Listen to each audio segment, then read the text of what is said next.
வணக்கம் நண்பர்களே, welcome to movie critic channel. இன்னைக்கு நம்ம பார்க்க போற திரைப்படம் மலையாளத்துல வெளியாகி பெரிய அளவுல ஹிட்டான பசில் ஜோசப்போட நடிப்புல ஜியோ ஹாட்ஸ்டார்ல தமிழ் டப்பிங்லயும் அவைலபிளா இருக்கிற ஜெய ஜெய ஜெய ஜெய ஹே அப்படிங்கிற ஒரு ஃபேமிலி காமெடி மூவியோட ரிவ்யூ பத்தி தான் இன்னைக்கு நம்ம தெரிஞ்சுக்க போறோம். இந்த படம் எந்த அளவுக்கு இருக்கு, வாங்க ரிவ்யூக்குள்ள போலாம். கதை அப்படின்னு பார்த்தா, படத்துல ஜெயா அப்படிங்கிறவங்க ஒரு சாதாரண மிடில் கிளாஸ் பொண்ணு. அவங்களுக்கு படிக்கணும், சாதிக்கணும் அப்படின்ட்டுன்னு ஆசைகள் இருக்கு. ஒரு நாள் அவங்களுக்கு அடிக்கடி கோவப்படக்கூடிய ஆண் ஆதிக்கம் உள்ள ராஜேஷ் அப்படிங்கிற ஒரு கூட திருமணம் நடக்குது. ராஜேஷ் என்ன பண்றாருன்னா, அடிக்கடி ஜெயாவை அடிக்க ஆரம்பிக்கிறாரு.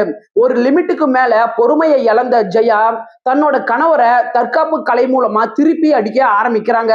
இதுக்கப்புறம் நடக்கிற சம்பவங்கள் தான் படத்தோட மீதி கதையே.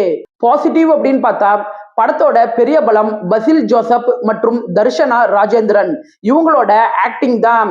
பசில் ஜோசப் கோவப்படக்கூடிய இடங்களாகட்டும், தன்னோட மனைவி கிட்ட அடி வாங்கினதுக்கு அப்புறம் அவரு பயப்படுற இடங்களாகட்டும், இதெல்லாம் நல்ல சிரிப்பை நமக்கு ஏற்படுத்துது.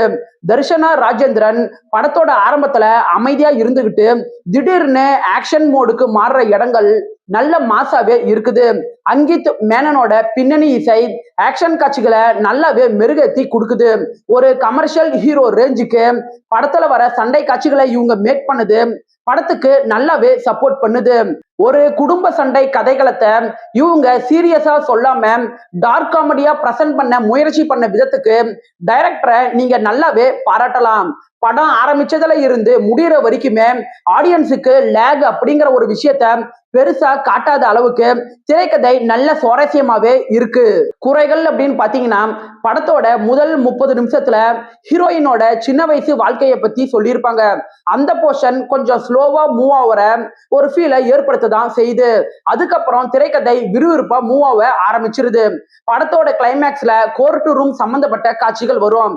அது பார்க்கறதுக்கு கொஞ்சம் டிராமேட்டிக்கா இருக்கிற ஒரு ஃபீல் ஏற்படதான் செய்யுது.